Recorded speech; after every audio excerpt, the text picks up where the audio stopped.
Hello and welcome to the second part of this tutorial on using loops. In this demo, we'll focus on how to use the ForEach and ForEachFileInFolder activities in UiPath Studio. The ForEach activity iterates through a list of items, one at a time, and executes the actions in the body of the activity. The ForEachFileInFolder activity is a specific type of ForEach activity that's designed to loop through each file in a specified folder. Let's see it in action. As always, we encourage you to build along with this video. Okay, we've got the following business scenario. The PDF files from a given folder must be renamed so that the file name ends with the current date. For demonstration purposes, we'll solve the scenario using the two options, with a ForEach and with a ForEachFileInFolder. We'll create a sequence that asks us what folder we want to process. Then, for each file in the folder, save the name to a variable. Next, add the current date to the value and print it in the output panel. Finally, change the name of the file. Let's start building the sequence with the ForEach. Rename it and add an annotation. We'll add a Browse for Folder activity to let the user choose the folder to process.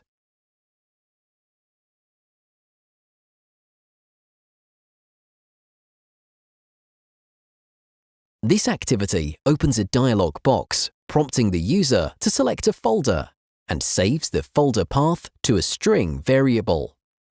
Let's create a variable for the output, folder path.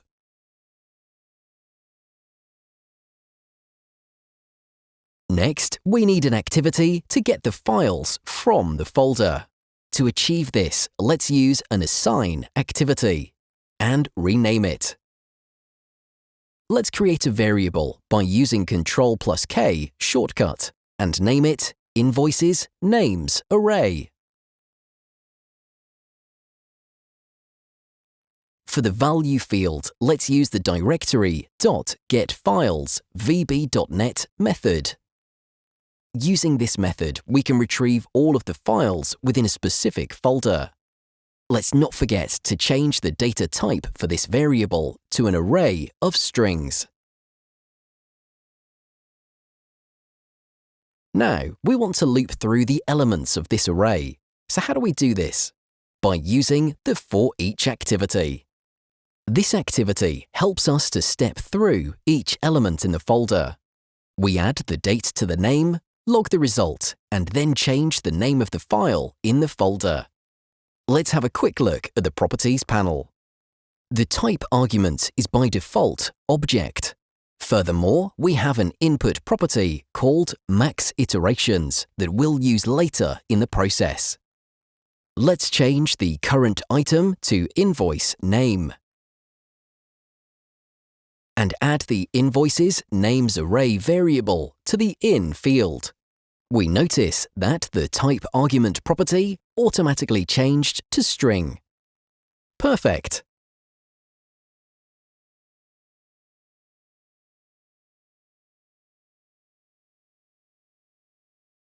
We'll rename the body of the activity and add a description.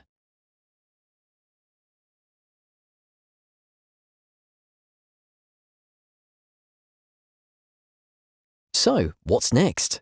We'll use an assign activity to change the names of the elements in the array and store them.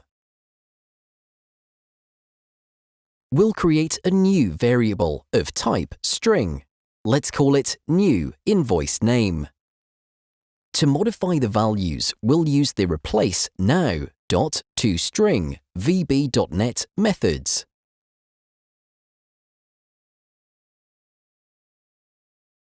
This expression will add the date at the end of the file name string. The method is a basic conversion from one data type to a string. Let's add a log message activity to log the new invoice name. This expression is concatenating several strings together to create a message that displays the original invoice file name and the new invoice file name, separated by the string is. The / character is used as a delimiter to separate the file name from the directory path in both cases. And finally, let's rename the file by using the Move File activity. This activity moves a file from one specified location to another, using the From and To options. In our case, the destination path is a different file name. Let's take a moment to review our progress before we run the workflow. We have asked the user to select the folder that contains the files, and we've successfully retrieved the files inside the folder. For each file, we've created a new name and after renamed the files. Everything looks good. Let's run the workflow. We'll select the folder, All Invoices. Great, let's check the folder in the Project panel. Each invoice has been renamed with the current date appended. There's one more thing to check here. Remember the max iterations property from earlier? Here's how it works. Let's set it to 2. And run the workflow again. OK, let's check again the All Invoices folder. We notice that the ForEach activity has been executed only twice, as indicated by the fact that only the first 2 invoices were renamed. Great! Let's move on to the ForEach file in folder activity and solve the same scenario. We'll collapse this first sequence, add a new one, rename it, and provide a description.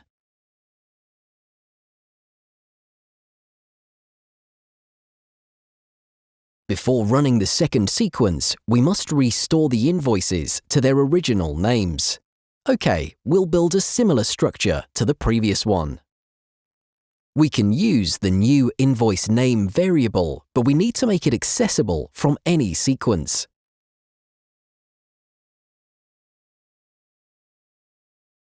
Next, we'll reuse the Browse for All Invoices folder activity in our new sequence. Let's not forget to disable the previous sequence so that it won't run when we run the entire project. Now, let's add the ForEach file in folder activity and configure it. The Filter property filters the files in the specified folder by extension, in our case, .pdf.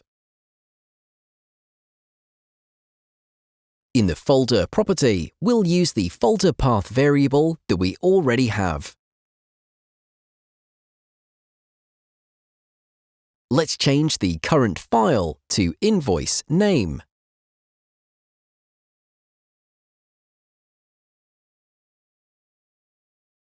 We'll use an assign activity to rename the invoice files, as we did previously. In the To input field, we'll specify the destination file path using our new invoice name variable. The resulting expression will rename the PDF files with a new name that includes the current date and time, while keeping the original file extension. Next, let's add a log message activity to log the new invoice name. Configure it.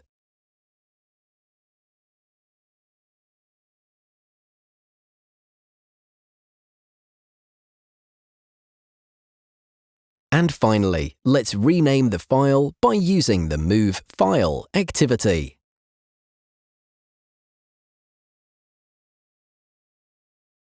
We'll enter invoice name.fullname into the path input field and specify the new file name using our new invoice name variable in the destination input field. Let's quickly recap and run our workflow. To retrieve the files, we ask the user to select the folder that contains the files. And then we're using For Each File in Folder activity to rename all of the files. OK, click Run. Select the folder again, and let's check it. Perfect! All of the invoices have the new name with the current date. Let's sum it up. The For Each activity can work with any collection, such as an array, a list, or a dictionary. It has a max iterations property that specifies the maximum number of iterations to perform. The For Each File in Folder activity, on the other hand, is specifically designed to work with files in a folder. It iterates through each file in a specified folder and performs an action on each file. While the For Each activity is more versatile regarding the type of collections that it can work with, the For Each File in Folder activity is more convenient when working with files. Furthermore, the For Each File in Folder activity is shorter and easier to set up, as it requires only a folder path as input, whereas the For Each activity requires a collection to be explicitly defined. It's worth taking a look at 2 additional For Each activities before ending this demonstration. The For Each Folder in Folder activity iterates through all folders inside a parent folder. We can use its properties to filter and order by name, including subfolders.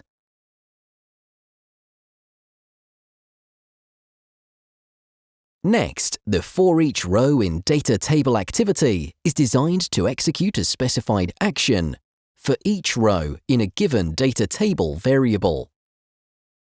The activity enables us to iterate through each row of a table and perform actions such as updating data or extracting information. Check out the documentation at the end of this lesson to learn more about the properties of each activity. And this is it. We've reached the end of our demo, in which we've learned how to use the For Each and For Each File in Folders activities to solve the same scenario to rename the PDF files from a given folder. For more practice on this topic, try to use the For Each activity on other types of collections. Thanks for watching, and we'll see you soon.